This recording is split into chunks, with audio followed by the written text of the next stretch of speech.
And welcome to everybody joining from various places. I'm pretty excited actually to see how far reaching we are today. So I wanted to welcome you as if you were actually physically here with me on the tour. So you've just come off the elevator on the 3rd floor of the Northeast Wing, and we're gonna take a dip into the vaults and check out the collection, and we're gonna have a lot of fun. And I hope that if you have questions, you pop them into the chat, because we've got Corinne monitoring, we've got Anya monitoring, so I can be easily interrupted because otherwise I'm just gonna ramble. For those in Winnipeg who have been to the museum, if you're wondering what that Northeast Wing is, if you've ever parked down on Rupert, there's this weird bay window, and maybe you've seen the bay window. Corinne's taking you right to it. That bay window is the HBC floor. So anytime now you come down to downtown Winnipeg, you can pop up and say, that's where the HBC collection is. So this entire wing was actually purpose-built to house the HBC collection, and it was officially gifted to us in 1994. And that's when the company decided they wanted a more permanent home for the collection, a place where it could be displayed and enjoyed by the public. So the collection came here, and we built this entire wing to help house it. And my former predecessor, Dr. Catherine Pettipaw, was heavily involved in both the design of this space, so the storage areas itself, and of course the beautiful HBC gallery downstairs. So when it's safe to visit us, do come back and check out the gallery because it is pretty stunning. So Corinne and I are going to head down the hallway, and I'm going to kind of show you some of our workspaces. I'm going to walk backwards because why not? So my office is here. I've got the lovely HBC striped windows here. We have a beautiful, massive lab, and we're going to head in there at the end after we go through the vaults. And yeah, so this is kind of a quiet part of the museum. Not a lot of stuff happens here, especially right now with a lot of us working from home. So it's definitely even more quiet these days. But this is where we house the collection. And you'll see as we walk by that some of the collection is even too big to fit in some of our storage areas. So this is our largest fur press. It's massive, it's too big for the storage rooms. And so it kind of hangs out here protected in plastic. But again, it's one of the really incredible pieces of the HBC collection. And you might be wondering, how many artifacts do you have in the HBC Museum Collection? Well, we have over 27,000 artifacts in the HBC collection, and about 4 or 5% of them are on display in our galleries. And that's pretty consistent with most museums. So it doesn't sound like very much, but that's kind of the way museums are. We couldn't possibly put everything out on display. So that's why you get to come with me, and we're going to check out what's hiding in the back.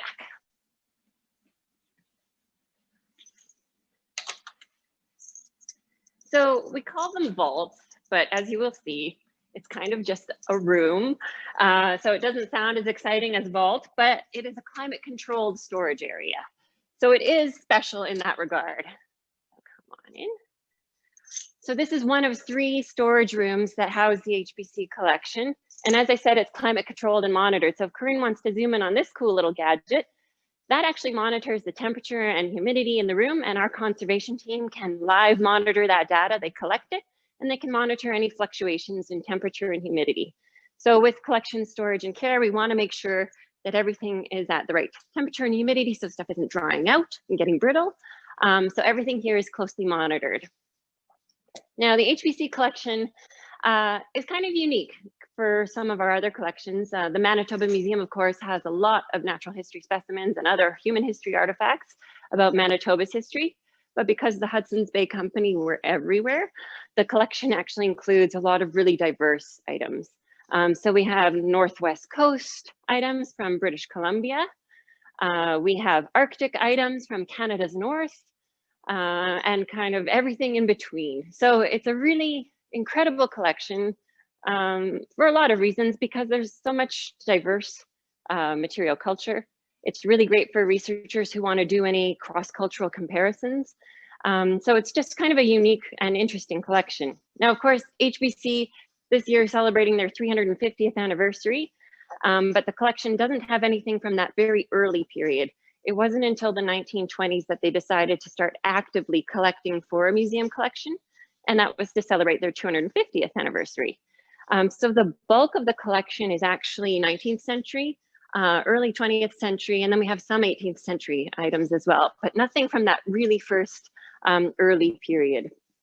But some of the pieces in here that are kind of neat, for starters, we have the open shelving on this side, which is great for these kinds of tours because you can see. So we've got some really beautiful canoe models, birch bark. These would have been produced specifically for the tourist trade. So a lot of HBC employees, when they were working in some of these posts, started to buy and often trade for different gifts that they could take back home. So a lot of things that seemed really unique, especially to a lot of the fur traders who were coming from Scotland and England, became gifts to take back home. So a lot of these sort of things that seem, for some people, kind of more commonplace would have been almost thought of as exotic over there. We also have a wide variety of snowshoes here. And you can see there's many different styles of snowshoes. So someone might ask, why do you possibly need this many pairs of snowshoes? Well, for starters, there's different snowshoes for different types of snow. Different cultures had different styles of snowshoes. And for me, sometimes collecting snowshoes relates more to the story of the person who owned them or used them than the snowshoe itself. So sometimes that factors in as well. Now, under here, I just wanted to highlight some of these really incredible wooden carvings. And Corinna's being a masterful camera woman here today. These carvings are some of my favorites, and they're wood and they're rather unique. So when I first started in this job, I wondered why, when I was searching through the database and I came across Inuit carvings that were attributed to the plains, and I thought, well, that seems rather odd. But these were made by Inuk carvers who were sent south to the tuberculosis sanatoriums here in Manitoba. So these ones were carved in the sanatorium. And of course, the carvers were missing home, and they were obviously did not have access to good quality soapstone in southern Manitoba. So they used wood. So they carved these really incredible scenes showing kind of traditional activities like hunting walrus, standing outside of a snow house or igloo, but they carved them out of wood. And they're just really incredible pieces and an interesting part of history, that sort of sending people from the north to the south of the sanatorium. How old is people of this one? Of these ones, off the top of my head, I think they're all from the same time period. I think they are even all made from the same artist. And I can't quite, this one says 1957. So yeah, I think they're all kind of mid 1950s for those.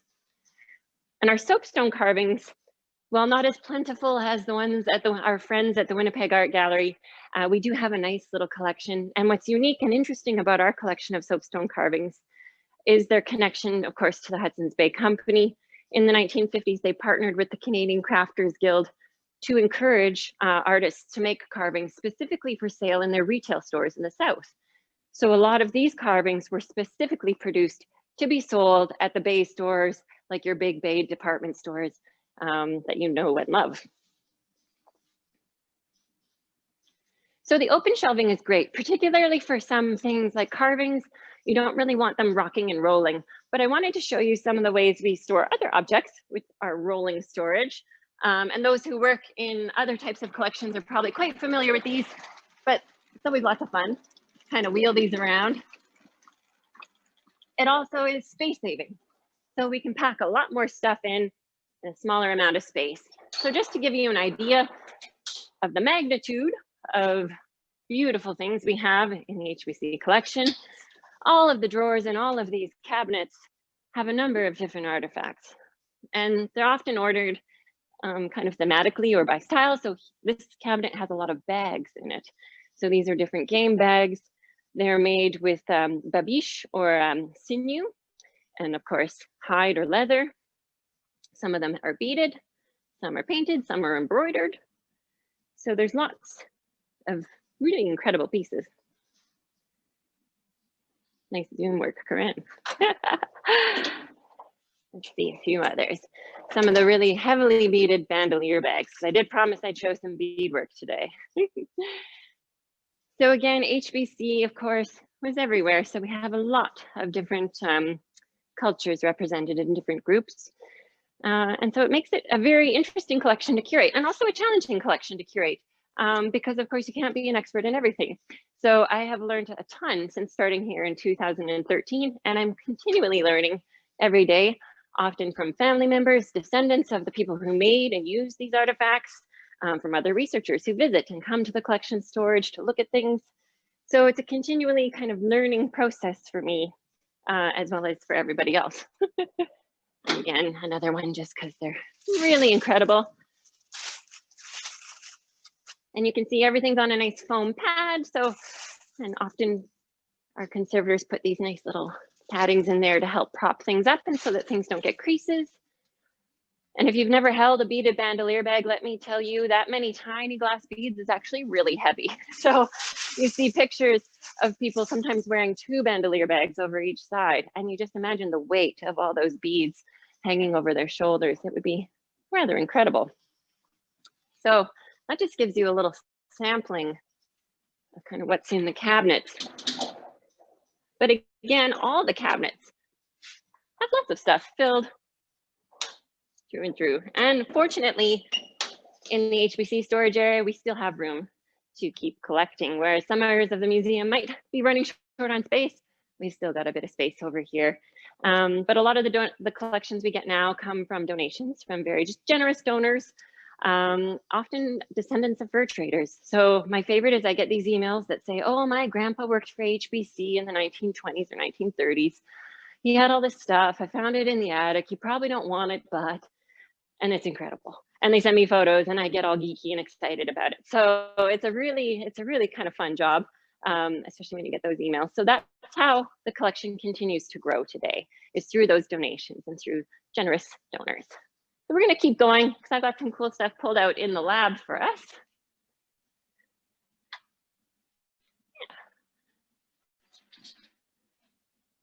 So again, as we take a look at something different, you can see a large propeller down in the foreground. And this used to be on loan to the Aviation Museum. And we've got some cannons in the back. So again, a lot of oversized stuff that just doesn't fit where everything else does.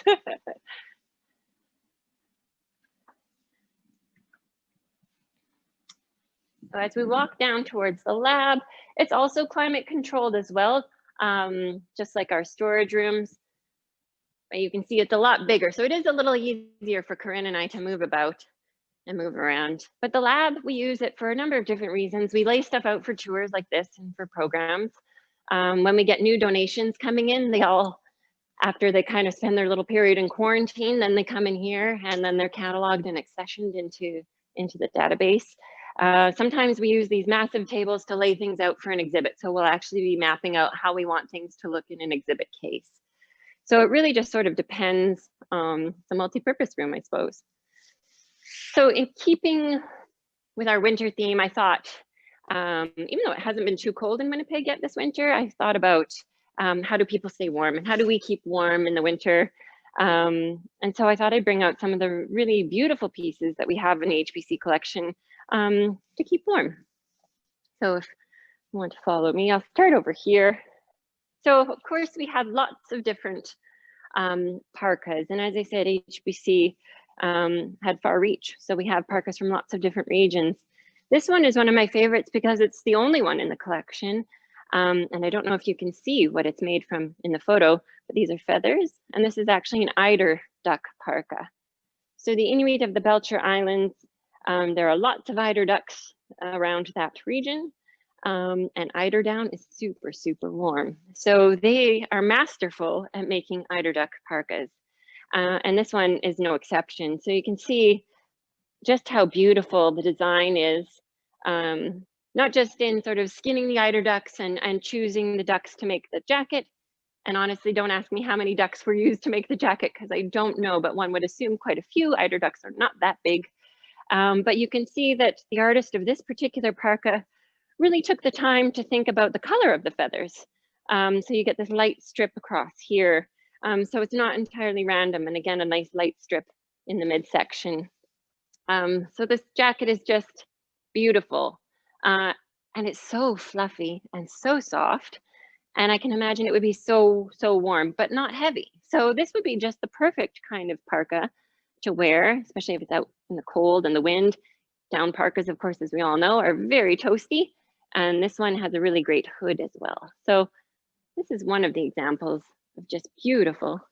We have a question. I have a question, and it's why does this area need to be climate controlled? This area is also, oh, all areas? Well, all areas, and I'm not the conservator and she's watching, so she might correct me. But all areas need to be climate controlled because certain objects don't do well with great fluctuations in temperature and humidity, right? So it's not even so much about specific, like, is it too hot or too cold? It's the fluctuations that can cause a lot of damage to artifacts. So keeping everything at a really consistent temperature and at a really consistent humidity helps prevent things from deteriorating or decaying. For instance, these parkas that we're going to talk about here, they're actually kept in our cold storage normally, which is even colder than our regular storage rooms. The same way, if you own a fur coat, often you would put it in a cold storage for the hot summer months. You want to do that with your furs and your museum collections too. And we have another question about this. And another question. They're wondering, what is it lined on the inside?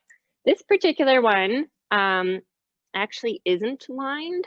So you can actually see the raw, it almost has, like, since we all probably just recently cooked turkeys or chickens for Christmas, it's got that puckered kind of poultry-esque look to it. So it might have had a lining at one point. You can definitely see some fabric near the base, but it definitely does not have a lining now. And this would feel rather rough, but I suppose you're wearing it over top of clothes. So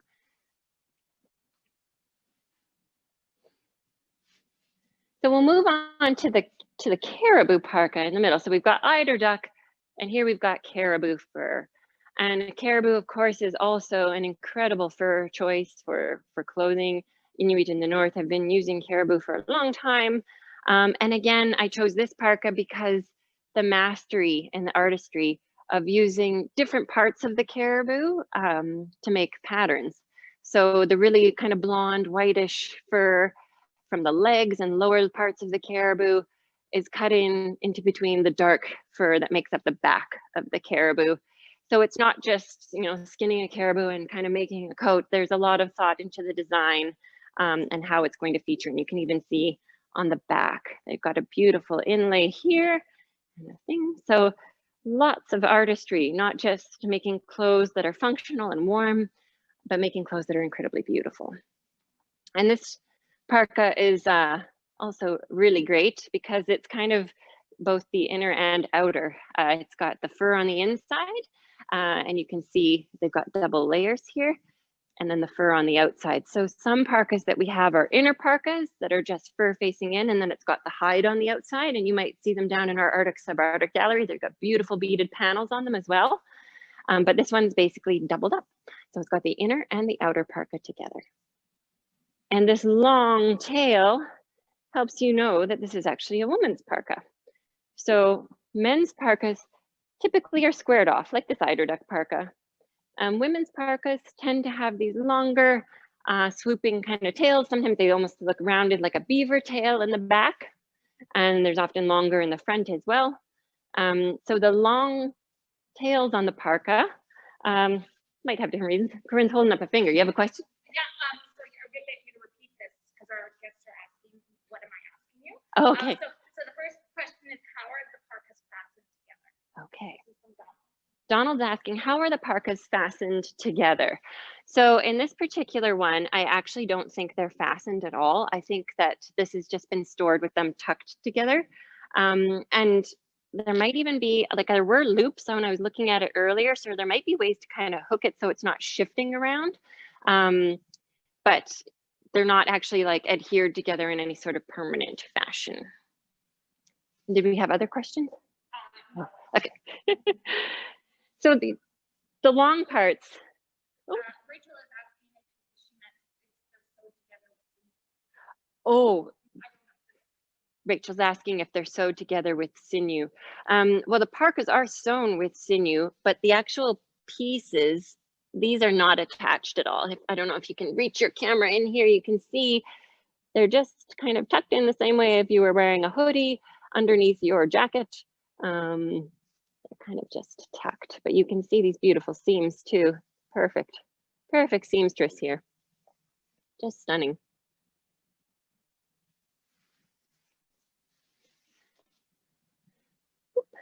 And so I'm not entirely sure why women's parkas have the longer tails. In some ways, it's thought that it forms a nice kind of protection for their bums if they're sitting down and working skins. I've also heard it suggested that if you were having to use the facilities and you had to squat down, it would offer you some privacy and protection. So I don't know if anyone knows in the chat, they can also put their theories in as well. But what I do know is that it's a nice way to actually, when everybody's all bundled up, to at least be able to tell maybe who you're looking at as they're walking towards you. Another question. How cold would these parkas be able to keep someone warm out? Oh, well, if we think of Canada's Arctic, very cold. So we're looking at, I don't even know what a typical winter temperature is in a place like Nunavut, but we're talking, you know, minus 30s, minus 40s, probably even, pretty cold. And caribou, that's the beauty of caribou fur, is it's so warm. And that's the beauty of the double parka, having an inner parka and an outer parka, because the fur facing in right next to your kind of underlayers in your body is going to keep you really nice and toasty. And then of course, having the outer parka with the fur facing out is going to help with any frost and wind. So the double parka is definitely beneficial for those kinds of climates. I would even say sometimes a Winnipeg winter, probably. Okay, and before we move on to the parkas, and this is my question, do you know where these parkas were made and if by which artist? Corinne, we're being asked, do we know where the parkas were made and by which artist?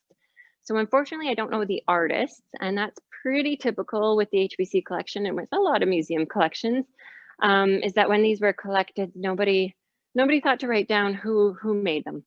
But we do know the communities. So this one, as I said, is from the Belcher Islands. I don't know particularly which community there, but at least it's narrowed down a region. And this one is from Bathurst Inlet in Nunavut, which is kind of more Western Arctic, probably by often called the Copper Inuit people. So we often have, sometimes down to the community, sometimes we have the maker, sometimes it's really rare treat, but more often than not, we don't. So moving along, we've talked about kind of upper clothes to footwear. We've got a great assortment of different mucklucks, boots, moccasins in the collection. So I thought I'd bring out a couple of different ones to show. So again, this is caribou fur on the upper, and just look at like the checkerboard kind of pattern here. It's stunning.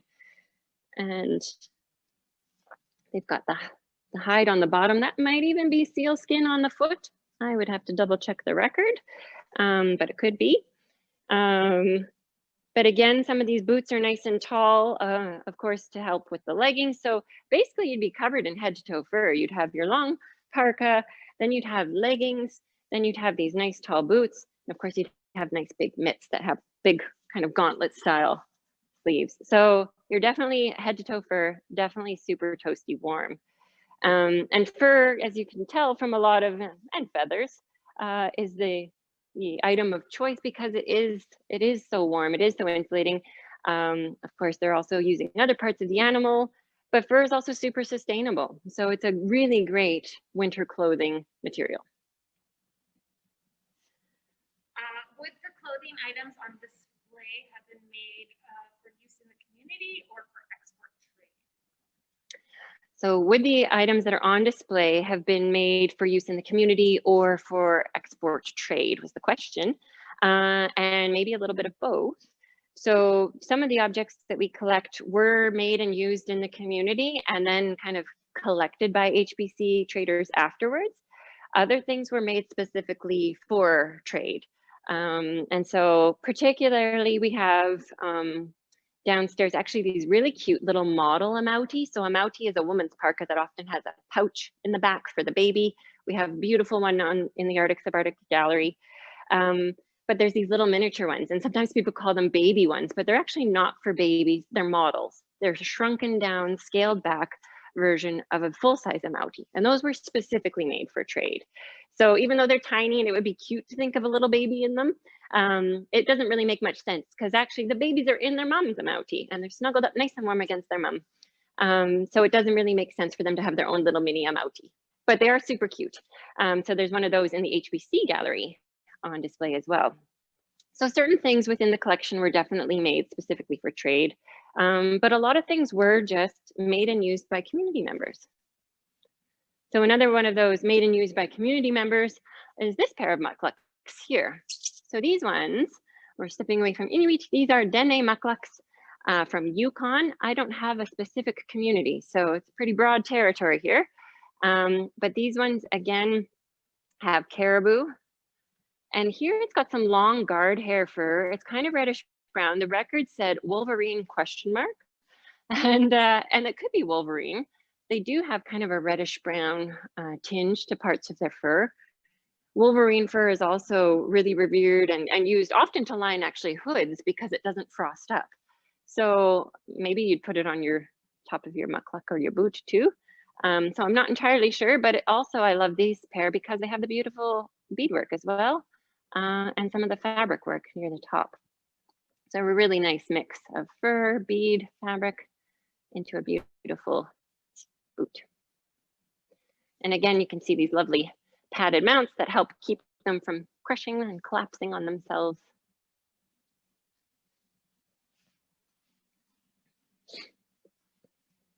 And then the next pair are sealskin ones. So I figured I'd bring out different materials. So again, you can see that even with sealskin, much like with caribou, intricate patterns can be made by taking different parts of the sealskin and cutting them so that different patterns of light and dark appear. This one has also added different pom-poms. It feels very holiday-ish to me, red and green. And again, this one is, I think, seal, possibly skin on the boot.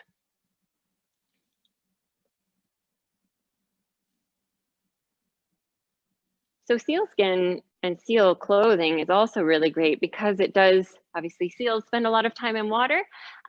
So their fur can kind of help wick away water. It's not entirely waterproof if you fell in the ocean and got completely submerged, but it definitely helps kind of wick away a lot of the moisture. So it's definitely suitable material for if you're out hunting or fishing. It's a really great material choice. And again, it's also pretty warm. So all of these different material types would have been specifically chosen for their warmth, their protection from the elements, and their durability.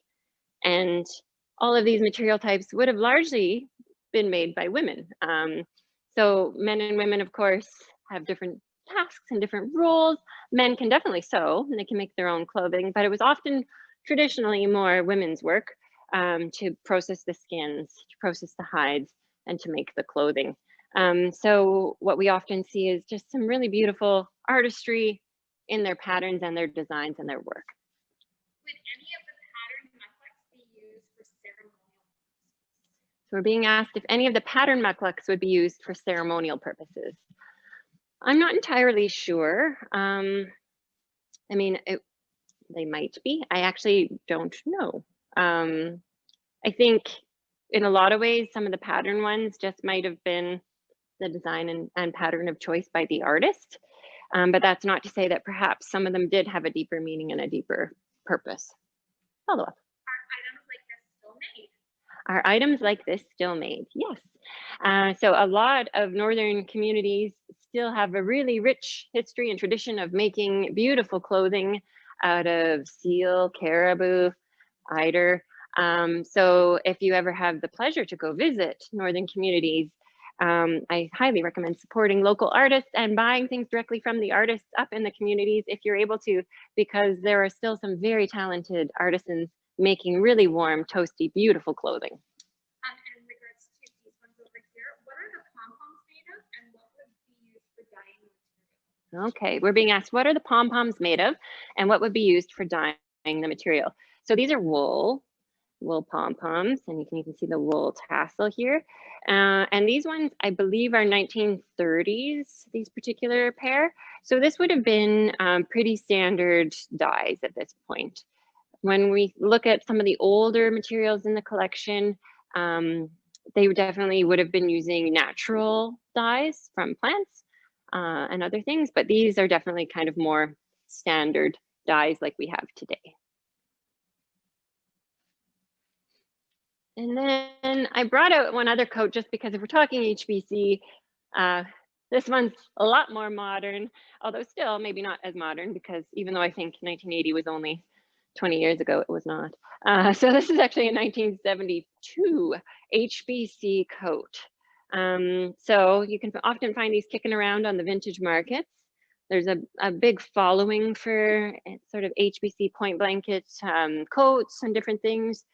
This one is a really beautiful example. We've got lots of different ones in the collection, but I love the camel color. This was one of their blanket designs that they had. I think they've actually resurrected the camel color this year. They started to do kind of a throwback to some of their older blanket designs. And of course, I'll open the button here. You can see that it is a genuine HBC. There are knockoffs.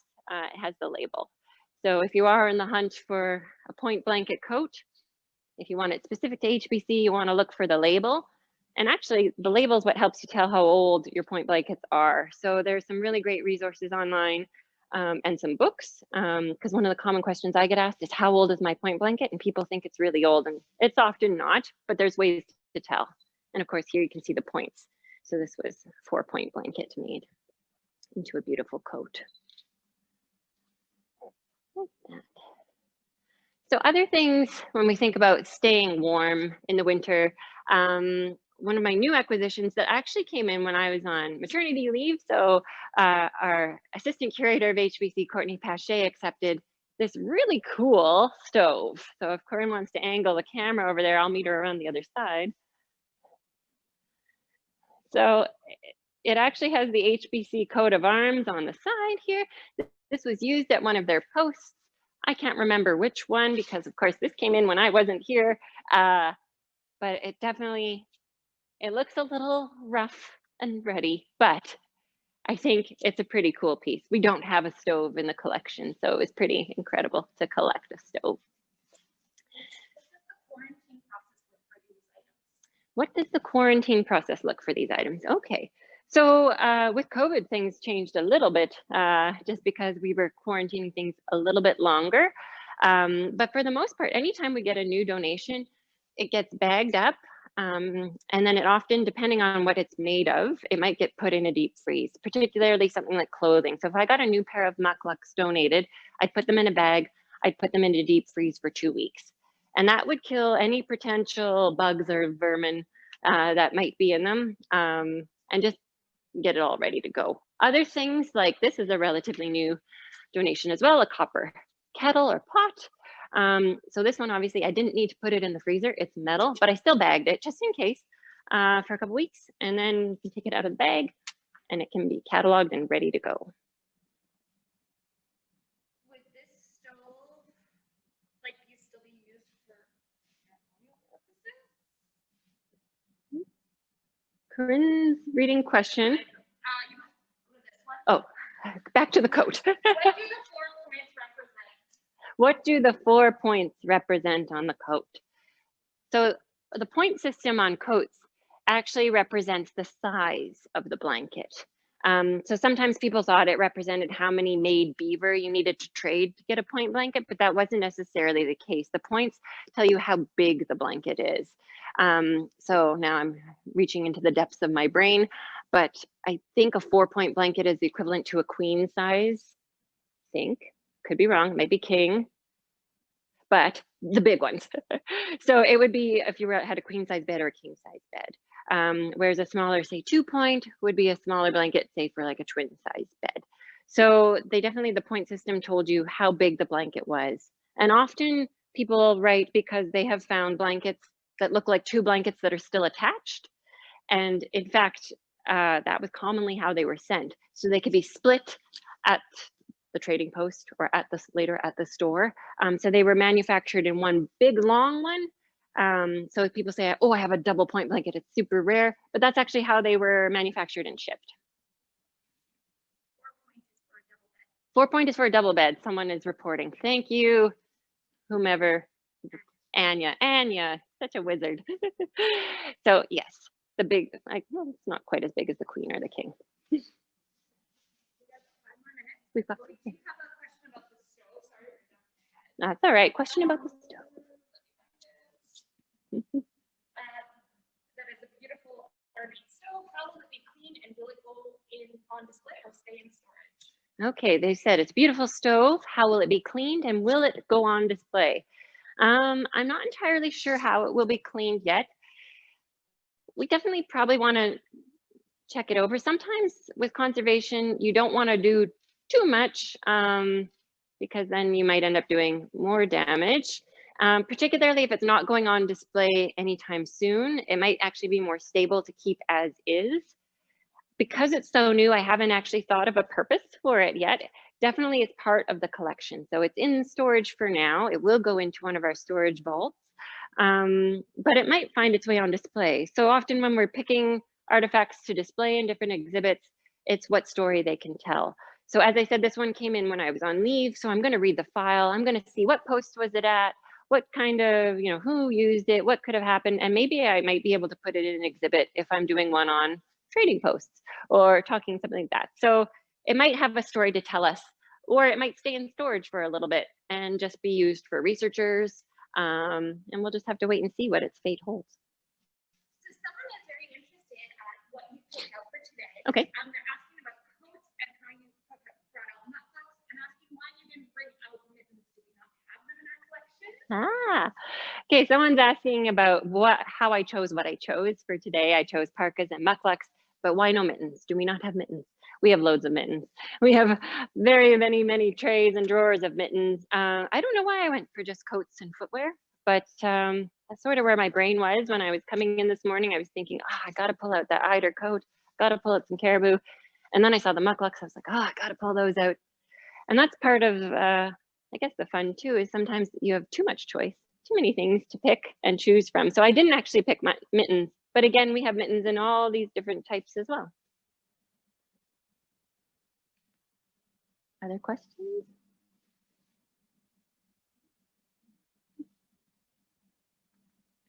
Is the stove wooden or carved or metal? And do you know who made it? Is the stove wooden, carved, or metal? And do I know who made it? It is metal. So you can see it's got a lot of rust and corrosion. It's actually probably got a lot of cast iron to it. It's one of those big, heavy duty. You can see we've put it on a pretty supportive dolly here. So I don't know who made it. It definitely, it's got the crest on here. So Hudson's Bay Company obviously commissioned it to be made. Over here it says Prince Rupert. So I don't know if that's, Prince Rupert obviously is important to the Hudson's Bay Company, but was that the brand name on the stove? I'm not entirely sure. But again, I just think it's really beautiful. Look at these ornate, I guess they're damper covers or parts of the stove top.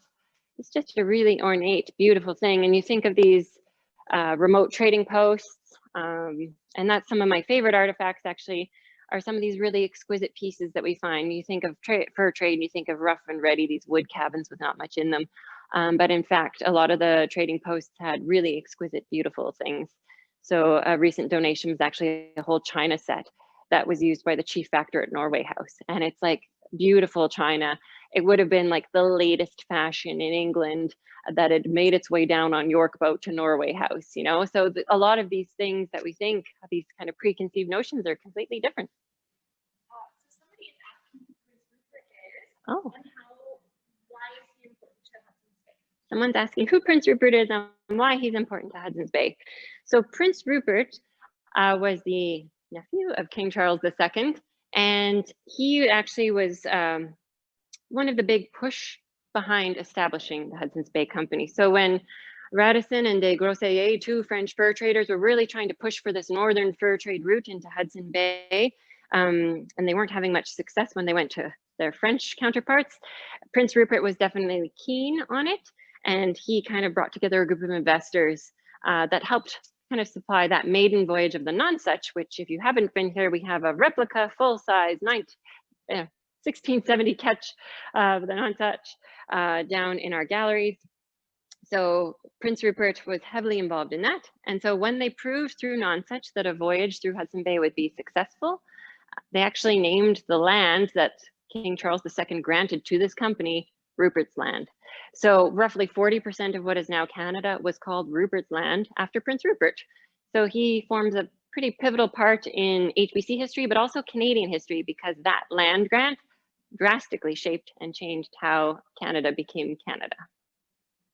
There is one more call for questions. I got a really good one to end on. Okay. So if you want to ask the last minute questions. Any last minute questions? Corinne says she's holding on to a really good one for the very end, but if anyone else has any burning questions, put them into the chat, hit me up, and I'll see if I can answer them.